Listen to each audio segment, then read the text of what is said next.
வணக்கம் டீச்சர்ஸ். இது Sri Balaji Kandasamy. Important titles ஏற்கனவே வந்துட்டு சயின்ஸில் மட்டும் தான் கொடுத்துருங்க சார். நீங்கள் வந்து எங்களுக்கு ஹிஸ்ட்ரியும் மற்ற இந்த ஆர்ட்ஸ் ஏரியா பூரா நீங்கள் தரல அப்படின்னு நிறைய ஸ்டூடெண்ட்ஸ் கேட்டிருந்தீங்க.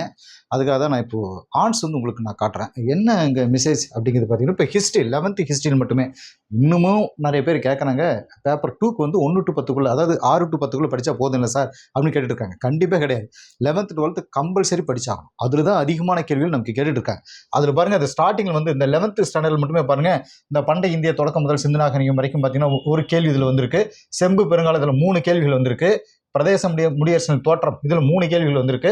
இதில் பாருங்க, தென்னிந்தியாவில் பண்பாட்டு வளர்ச்சி 6, அரேபியர் துருக்கியரின் வருகை 12 கேள்விகள் இதில் கேட்டிருக்காங்க.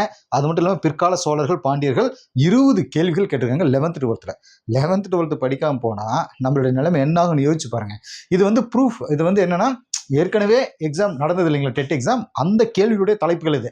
இதில் இன்னொரு பிரச்சனையும் நான் சொல்லிடுறேன் உங்ககிட்ட. இது வந்து அது 11th கொடுத்துருக்கேன், இது 9th கொடுத்துருக்கேன். இப்படி வரிசையாக ஒவ்வொரு ஸ்டாண்டர்டுக்கும், இப்போ 7th இருக்குது, இப்படி ஒவ்வொரு ஸ்டாண்டர்ட்லையும் 8th 7th 8th 9th 6th 10th 12th இது எல்லாமே இதில் இருக்குது.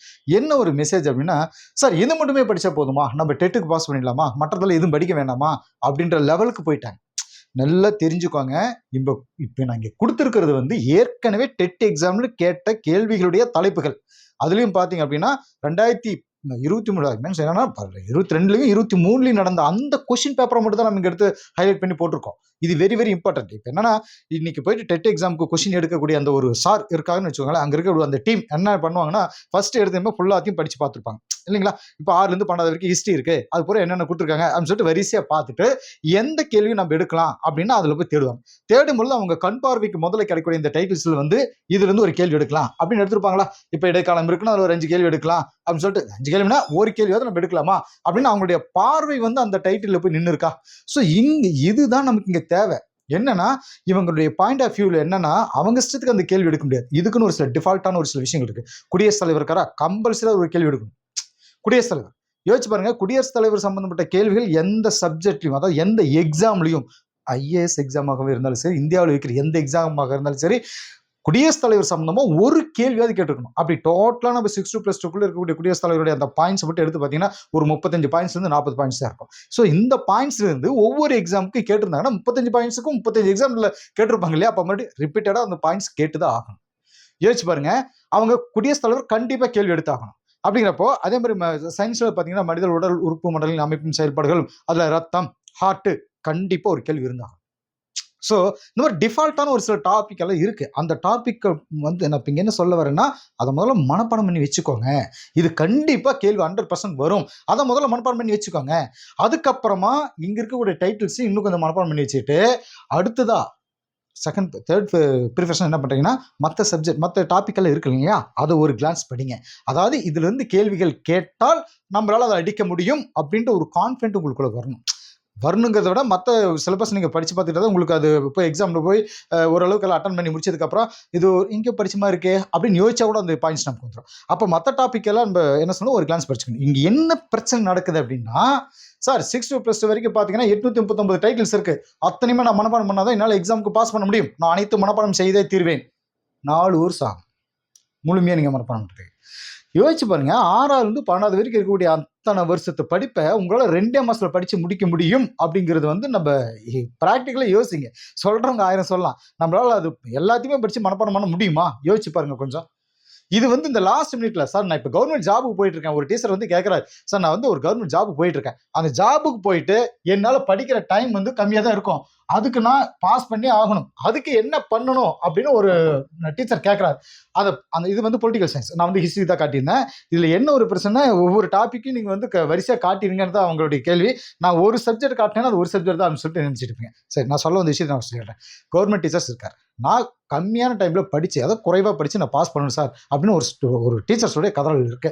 இப்போ அவங்க கிட்ட என்ன நம்ம சொல்ல வரோம்னா, 6வது 12வது வரைக்கும் படிங்க அப்படின்னு சொல்லி முடிச்சிடும். அது முழுசா படிக்கிறதுக்கு நீங்க எதுக்கு சார் ஒரு இன்ஸ்டியூட்ல, நீங்க எதுக்கு சார் எங்களுக்கு இந்த அளவுக்கு கைட் பண்ணோம் அப்படின்னு ஒருத்தர் கேட்கறாங்கன்னு வச்சுக்கோங்களேன்.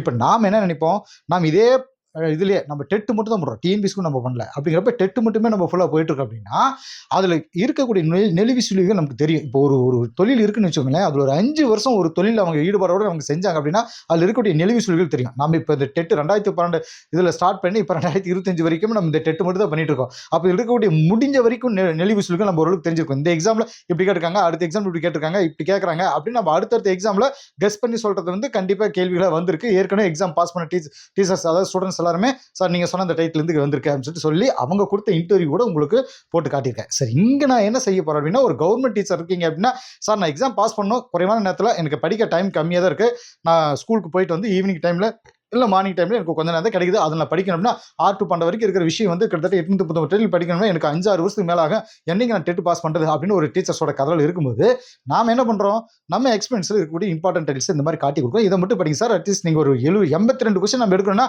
இதில் 60-65 கேள்விகள் பக்கம் வந்துடலாம், நம்மளுக்கு அதிகமாக இருந்தாலும் 70-80 கேள்வி பக்கம் வந்துடும். மீதி வந்து ஒரு கிளாஸ் படிச்சுட்டு போங்க சார், அங்கே போய் உங்களுக்கு ஞாபகத்துக்கு வரதை அடிச்சு வைங்க, எப்படியும் எக்ஸாம் பாஸ் பண்ணிடலாம் அப்படின்றத வந்து நாம் கொடுக்கக்கூடிய ஒரு சஜஷன் தான்.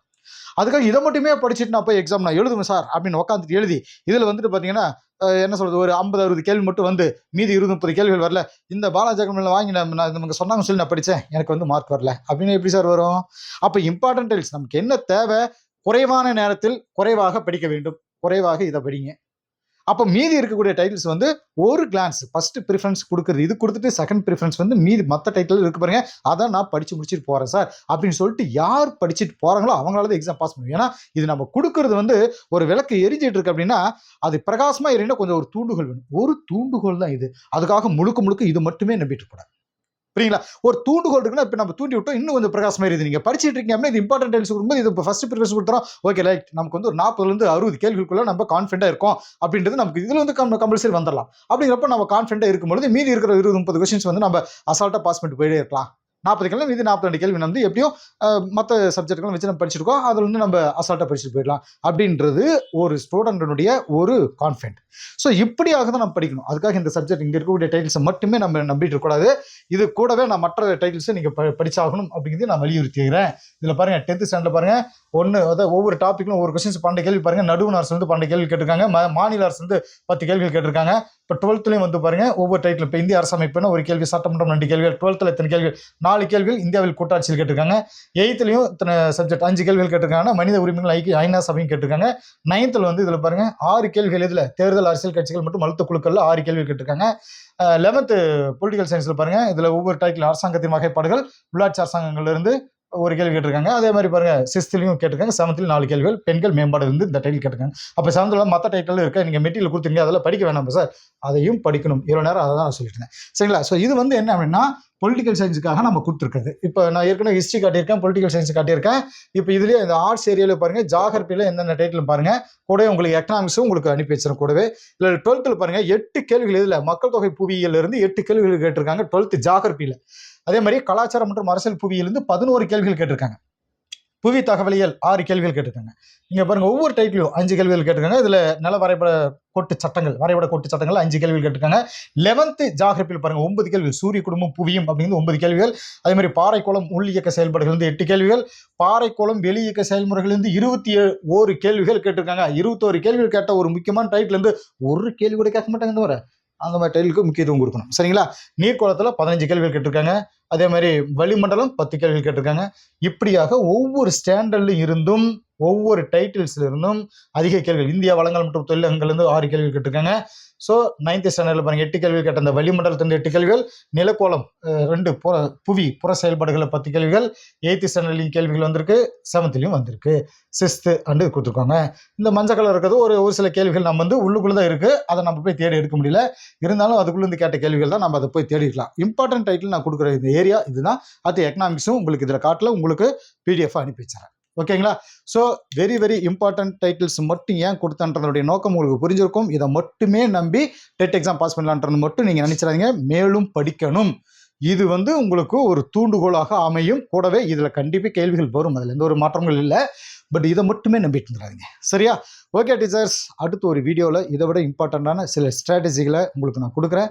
இதுலேயும் இன்னொரு விஷயம் என்ன நான் சொல்ல வரேன்னா, அடுத்த வீடியோக்குள்ள வந்து ஒரு சப்ஜெக்ட் இருக்குது, 6-2+2க்குள்ள ஒரு கெமிஸ்ட்ரி இருக்குன்னு வச்சுக்கோங்களேன். அவங்க எங்கே போய் கேள்விகள் எடுத்துகிட்டு போகிறாங்க, அங்கே கெமிஸ்ட்ரியில் என்ன தான் சொல்லியிருக்காங்க, நம்ம படிக்கணும் ஜென்ரல் நாலேஜ் வளர்த்துக்கணும்னு பார்த்தீங்கன்னா உலக அளவில் ஏகப்பட்ட தகவல் கொடுத்துருப்பாங்க. நான் எக்ஸாம் பாஸ் பண்ண தேவையான தகவல்கள் எங்கே எது வரைக்கும் இருக்குது, அதில் என்ன பிண்ட் அங்கே A to Z என்ன இருக்குது அப்படின்னு பார்த்தீங்கன்னா நமக்கு மிஞ்சி போனால் நம்ம கெமிஸ்ட்ரி இருக்குன்னா திண்மம், திரவ, வாயு, அது மிஞ்சி போனால் 6, 7, 8 இருக்குமா. அதுக்கப்புறம் 8வது 9வது பார்த்தீங்க அப்படின்னா நமக்கு அந்த தனிமங்களுடைய அந்த வகைப்பாடுகள் கொடுத்துருப்பாங்க. ஒவ்வொரு தனிமம் கொடுத்துருப்பாங்க, அதனுடைய அணுநிறை என்ன, நிறையன் என்ன, இணைதிறன் என்ன, ஐசோடோப் என்ன, ஐசோடோப்பு, ஐசோபார் அப்படின்ற இந்த விஷயங்கள் கொடுத்துருப்பாங்களா, அணு ஆரம் கொடுத்துருப்பாங்களா.